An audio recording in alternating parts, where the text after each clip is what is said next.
Many League of Legends players ask the question, can you beat a Sylas in the mid lane? Yes, you can. Sylas is the very definition of disrespectful. In a world where the durability patch exists, it's only gotten worse.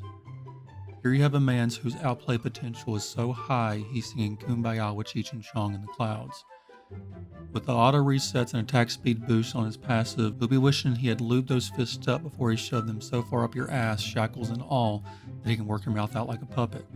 But I have one simple solution to Sylas. And that solution is Naga K. Boros. Or more specifically, we're going to abuse him more than Amber Heard abused Johnny Depp in a marriage that was arguably more successful and happy than my own. She couldn't take half of my cardboard box though. The thing about Alawi into this matchup is that she is her own form of disrespectful.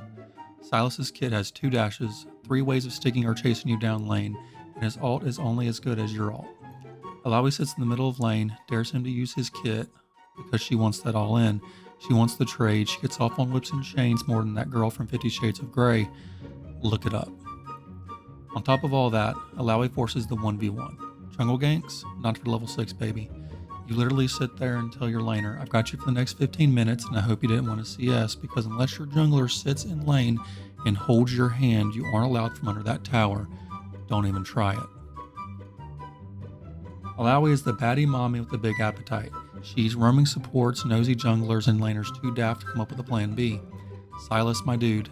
Roam or counter jungle my man Sion. My passive literally neuters me from roaming. But instead of making moves to stay in the game, my man Sylas decided to get his colon ripped straight out of his body on multiple occasions and kept coming back for more.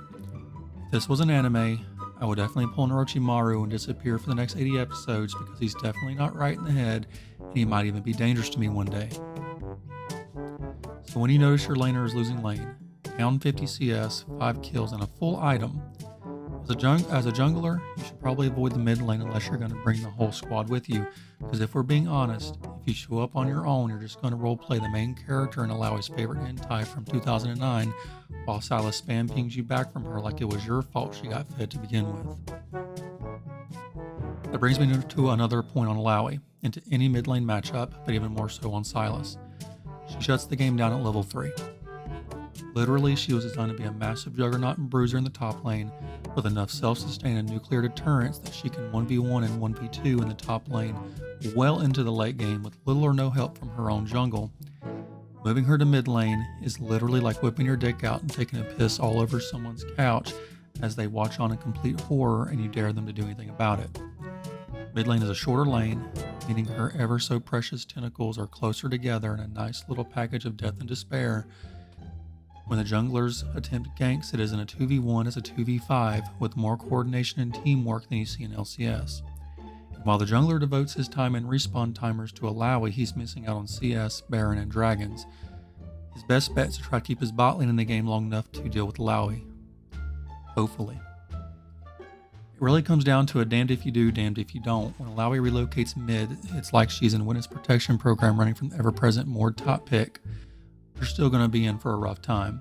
She takes her top strats and implants the mid, completely bisecting the map for the enemy jungler.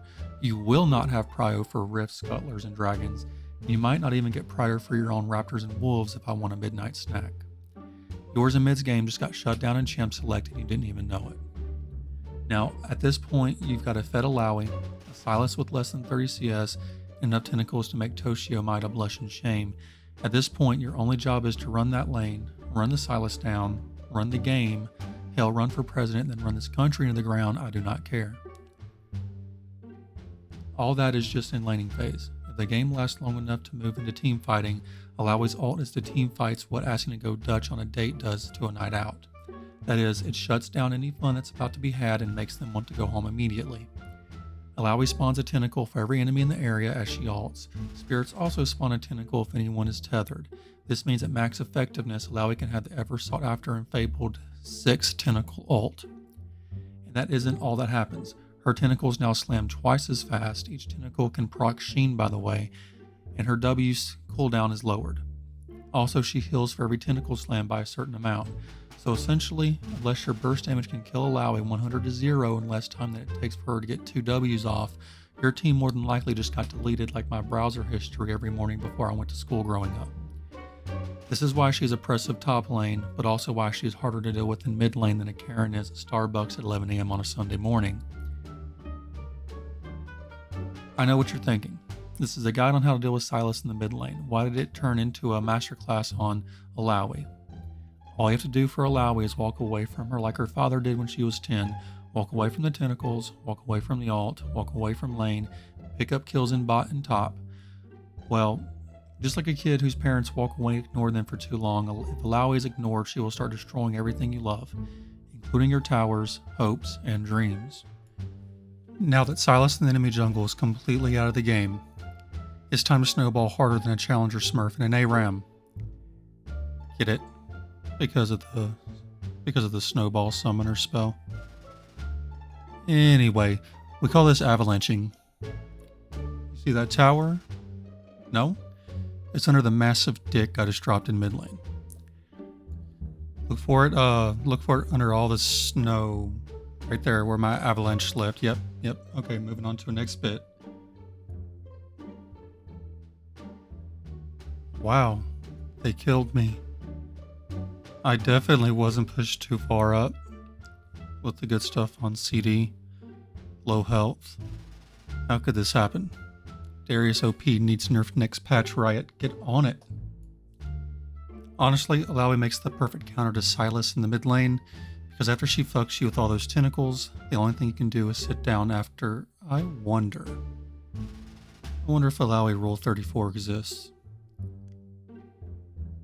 Oh lord, it does. I'm gonna save that for later. Moving on.